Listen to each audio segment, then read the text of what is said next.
My novel Heartlanders comes out now. You can check the link in the description for it. This is the most American novel I have ever written, probably more than anybody has ever written. You could describe it as a national treasure story in a Fallout setting with a G.I. Joe cast of characters. It's freaking awesome. This is the one that got the honorable mention in the ARC Prize contest late last year. Again, check the link so you can pre-order it or order it, depending on whenever you watch this, from Nauvoo Supply. Now onto the video. Hey guys, it's Graham. Welcome back to Truckerman Reads. I was a genius and forgot my microphone on the one day that I had a customer show up late to their dock by like half an hour so far. So you're going to get a little bit of background noise. My apologies, but this one won't be terribly long. Last week I finished Frontier Rebels by Patrick Spiro. There are a couple of books that I slated for June and July this year, mainly because they have to do with Revolutionary Era history. And this is one of them, although it's slightly pre-revolution, it's relevant for the decades that ran up to it. It's a little bit isolated in its focus, and the incidents that it covers they're pertinent to the revolution, but I think the author tended to make a little bit more out of them than was historically defensible, not in a bad way. What am I talking about? So the main figure is a guy named James Smith, like 48% of American men in all of history. He lived in western Pennsylvania at a time when that was the edge of Britain's rule. The colonies were mostly governed by royal appointment. Pennsylvania was a little bit different in that it was privately held by the Penn family, but that was subject to change or interference by the crown if they saw fit, if certain criteria were met. It's relevant because Pennsylvania could operate a little bit differently from the other ones. But the James Smith family, they knew what it was like to live on a frontier, on the edge of British colonial civilization with Indians on the other side of them. When the French and Indian War kicked off in the 1750s, James Smith was actually captured and held prisoner by one of the Indian tribes. I believe it was the Mohawks. The Mohawks were part of the Six Nations, the Haudenosaunee, the Iroquois, and they were all up in that area, Great Lakes, Northeast, that spot.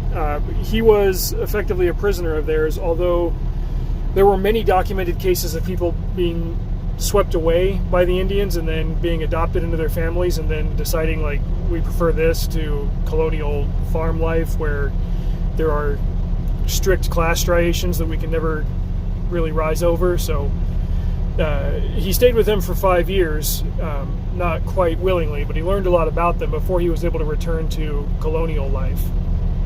He used what he learned from the Mohawks to then engage in guerrilla tactics against the Mohawks and against other frontier Indians when he returned to farming life in western Pennsylvania. And then when the French and Indian War kicked off, like, he became, or not kicked off, but like when other campaigns and stuff got underway, like he used their methods against them, and he would even teach them to other whites, and like they would dress up as Mohawks and go hide out into the woods and do ambush attacks and stuff on passers-by. What kind of passers-by? Well, later on in the 1760s, there were rules against selling weapons to the Indians, specifically, powder and ball, rifles, that sort of thing. But merchants in Philadelphia still saw an opportunity to make a quick buck, or to make a good buck. And you know what they say about fees like that, punishable by a fine means legal for a price. Well, in this case, making something illegal just jacks up the cost of it. And with oversight being what it was in the 1700s, if you were careful enough, you could make good money selling illegal items, weapons or what have you, to people who were not legally, under the Royal Crown rules, allowed to own it. But the people who lived on the edge of the frontier, on the edge of the colonies, James Smith and his cohort, they were not keen to face off against Indians who had black powder rifles. And so they would ambush the merchants and other shipments heading west. This was a period called the Allegheny Uprising, or called the the group was called the Black Boys. Their numbers rose and swell over time. The argument that Spiro makes in this book is that James Smith, who happened to be white, and his allies were kind of the spark that kicked off the revolution, at least in that part of Pennsylvania. He doesn't make that outright and explicit and try to plant a flag on that hill, but the suggestion is very heavily there that this is where the military side of the revolution started. Maybe in that area. I think that the record stands pretty clearly that it kicked off at Lexington and Concord, the shot heard around the world. Nevertheless, James Smith and his family and the other Black Boys of Allegheny had a role to play, and this is a lesser known episode outside of the region. He went on to serve in the American Revolution and fighting in Pennsylvania and in other places. It was interesting to learn about all of that. The French and Indian War, also called the 7 Years' War, it's an incident that I've got like the loose facts of it under my belt, but I could always stand to read more books about it.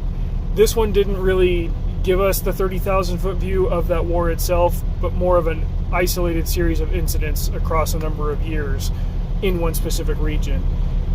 In the end, I think it made for a really interesting read. I'm glad that I read it, and whenever I get around to bookmarking and putting together a bibliography of French and Indian War books, this will be among them. So, endorsed, check it out, drive safe, see you out there.